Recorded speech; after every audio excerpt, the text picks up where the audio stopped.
네, 새누리당 전당대회가 이제 일주일 앞으로 다가왔습니다. 5명의 후보들 개파 청산과 당의 혁신을 놓고 연일 치열한 설전 벌이고 있습니다. 자, 지금부터 두 분의 정치 전문가와 함께 이 내용 포함한 정치권 주요 이슈 살펴보겠습니다. 유영하 해설위원 나오셨고요, 김우석 부소장 나오셨습니다. 안녕하십니까? 네, 안녕하십니까? 안녕하세요. 자, 먼저 이번 새누리당 전당대회를 보면 중량감이 많이 떨어진다. 흥행에 성공하겠느냐 뭐 이런 얘기를 하고 있는데 일단 지금까지의 상황 어떻게 보십니까?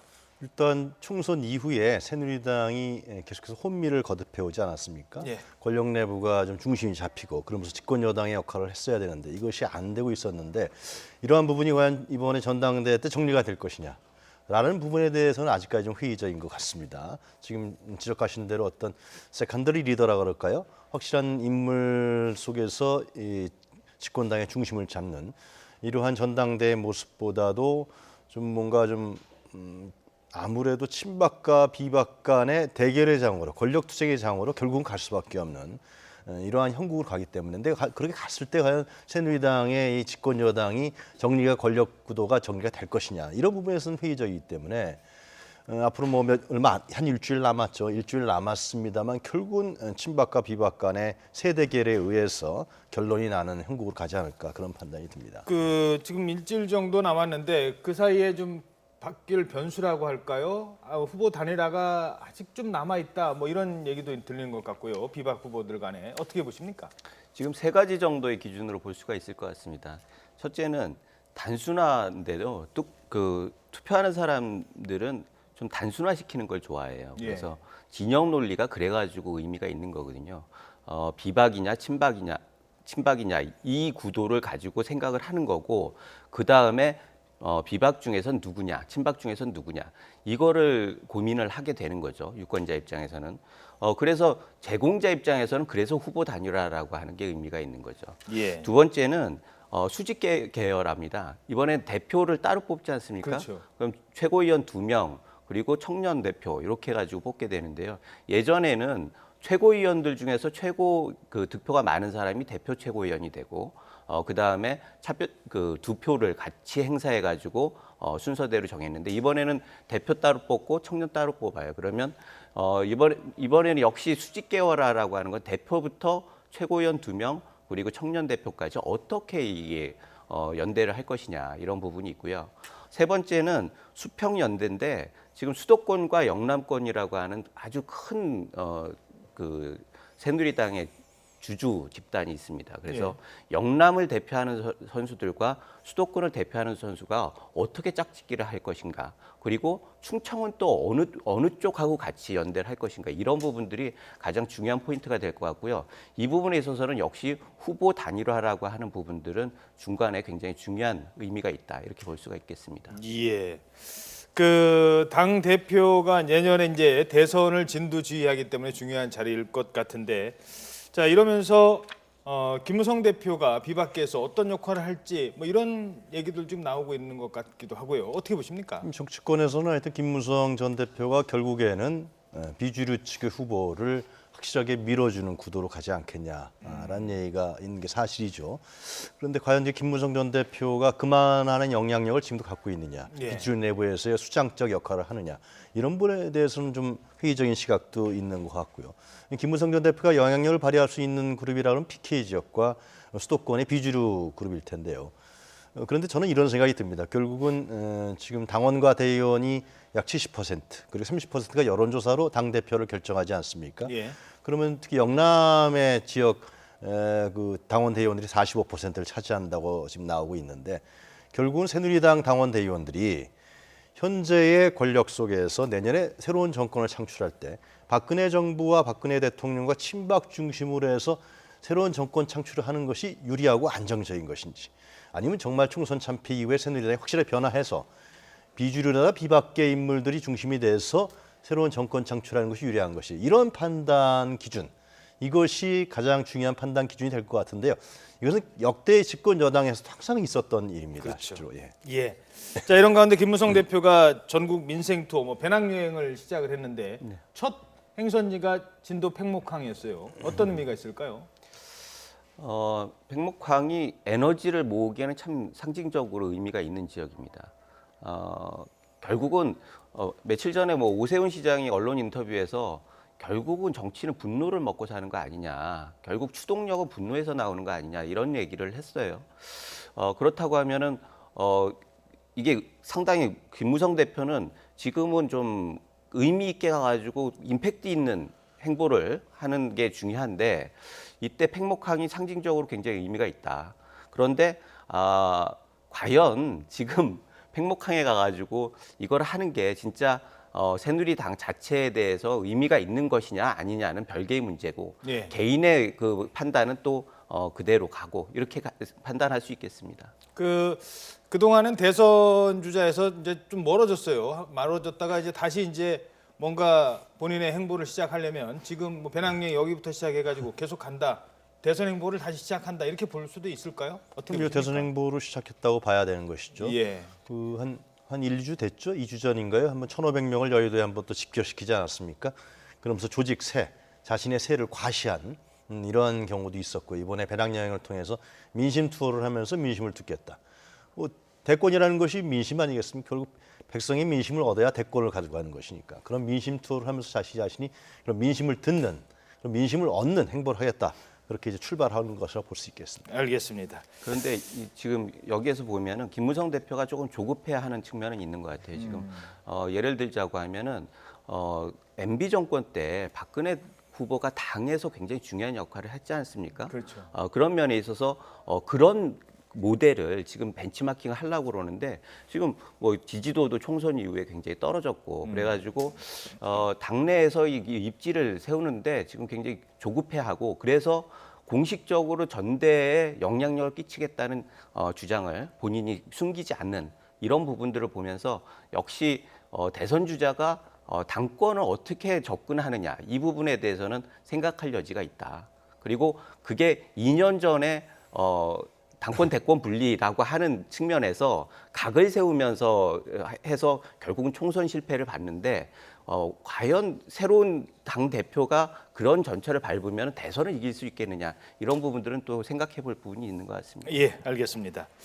자, 그런가 하면 최근에 헌법재판소가 김영란법에 대한 합헌 결정을 내렸죠. 이러자 정치권에서 수정 보완해야 한다는 목소리가 나오고 있는 것도 사실입니다.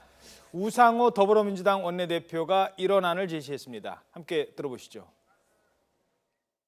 농축수나 또 음식점들의 피해가 가중될 수밖에 없다는 점에서 이것은 법을 개정할 문제가 아니라 정부의 시행령을 고쳐서 필요하다면 2003년도에 정했던 공무원 지침도 합리적으로 조정을 해서 5만 원, 10만 원으로 상향해서 합리적으로 정하면 될 거 아니냐.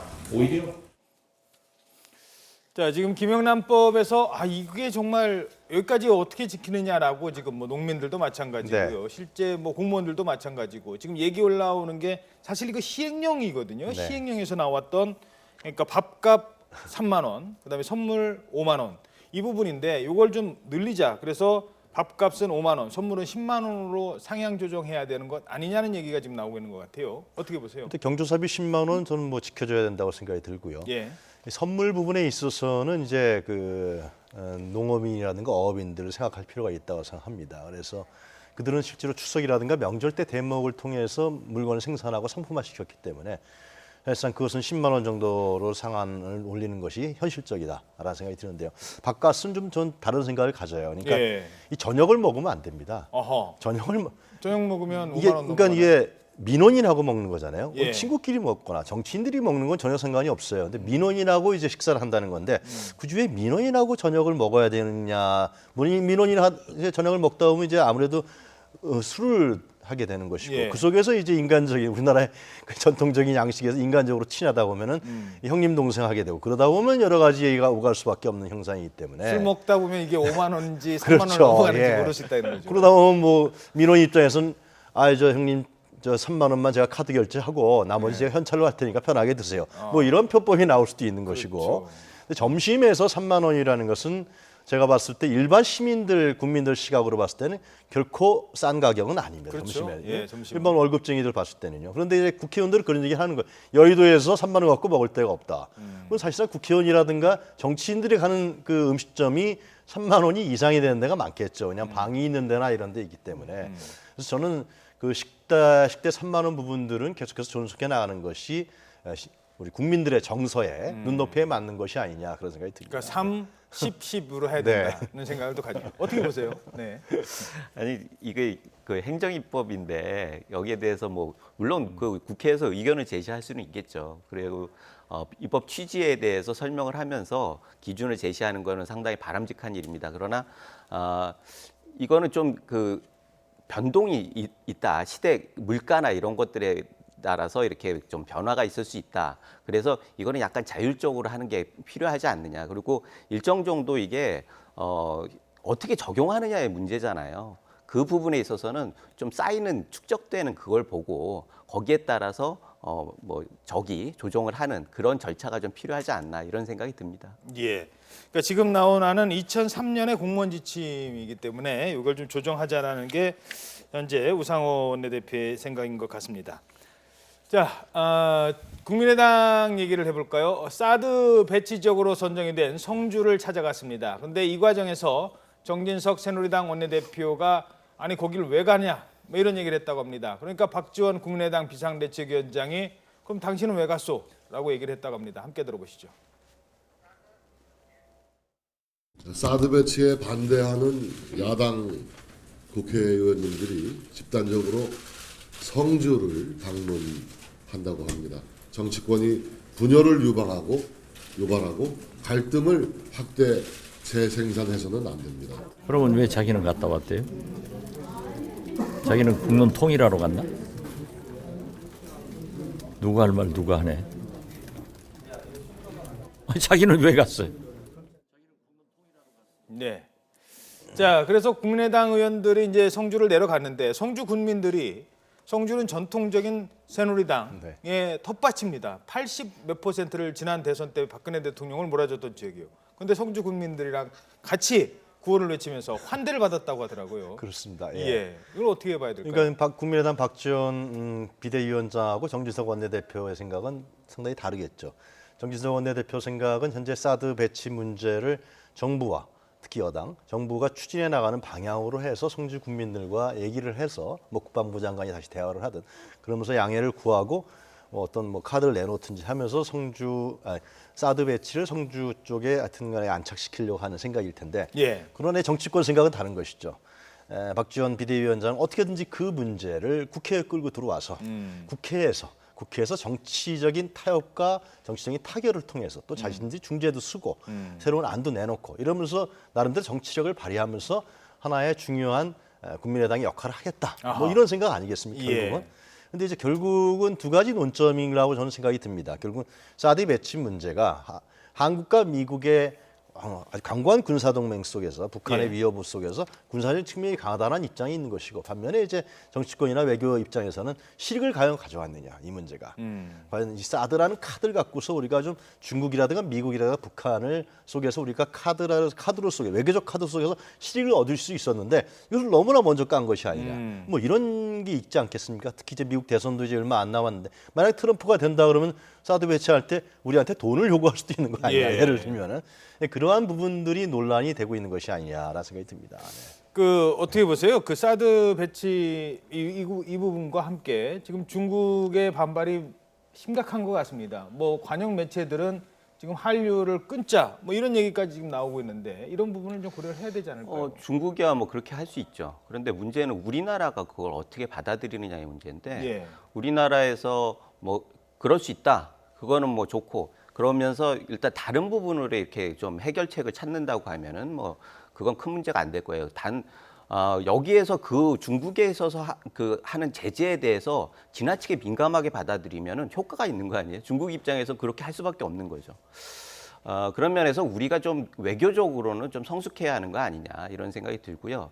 무엇보다도 지금은 이 사드를 만약에 호남에 배치를 했다고 하면 어떻게 됐을까를 생각해 볼 수가 있어요. 그러면 아까 앵커가 말씀하셨듯이 전통적인 여당 지지하는 성주에서 있었는데도 이렇게 난리가 났는데 예. 호남이라고 하면은 국민의당도 뭐 그 국회 내에서 해결하겠다. 장외 투쟁을 안 하겠다 이렇게 못했을 것 같아요. 그러면 국론이 엄청나게 분열됐을 것 같고 그런 면에서 이 자체는 나름대로 의미가 있는 결정이었다라는 생각이 들고 결과적으로는 이 부분은 편익 분석이 아니라 결국은 안보의 차원에서 최대 효과를 가지고 선택을 해야 하는 그런 부분이다 이렇게 볼 수가 있어요. 알겠습니다. 자, 마지막으로 오늘 청와대 얘기를 해보도록 하죠. 휴가에서 복귀한 박근혜 대통령 오늘 국무회의 주재하는데요. 이 얘기 나올까요? 우병우수석 얘기는 아마 안 나올 가능성이 클 것 같고요. 뭐 사면이라든가 어떤 얘기에 방점이 나올까요? 정치인들 이번에 8.15 그 특별 사면에 정치인 포함 여부 뭐 많은 분들이 지금 이것저것 관심을 많이 갖고 있을 텐데 어떤 얘기가 나올 것 같습니까? 저는 아직도 전국이 정리되어 있지 않은 상황이기 때문에 특히 여당의 전당대회 결과가 안 나왔기 때문에 만약 여당 전당대회에서 비박계가 당권을 잡는다 그러면 실제로 박근혜 대통령이라든가 이 정부의 정치적 행보는 달라질 수밖에 없습니다. 실제로 비박계가 당권을 잡으면 수평적 당청 관계를 요구하게 되기 때문에 그래서 뭐 그런 부분들의 변수를 본 다음에 박 대통령이 지금 말씀하신 개각 요인이라든가 어떤 정부 정책의 변화 문제라든가 이런 부분들을 결정하지 않겠냐라는 생각이 들고요. 그러니까 전당대회 이전에 먼저 개각을 하거나 그럴 네, 그런 가능성은 없다. 부분들은 지금 크게 지금 민심이 뭐 크게 동요하는 것 같지는 않거든요. 우병우 예. 수석 문제가 있는데 그것도 이제 박 대통령이나 청와대 입장에서 봤을 때는 그 한 언론이 기획 취재하면서 제기했기 때문에 이건 내부 권력 투쟁 문제 아니냐. 아직도 의혹 수준이다. 그렇게 청와대에서 보는 것이죠. 그에 따른 민심 위반이라든가 여러 가지 언론의 문제 제기에 대해서는 어떤 것이 여론의 항배로서 보고 있지는 않단 말이죠. 그래서 이런 부분에 대해서는 아직도 좀 더 지켜본 다음에 박 대통령이 결정하지 않겠냐 그런 생각이 듭니다. 예, 어떻게 전망하세요?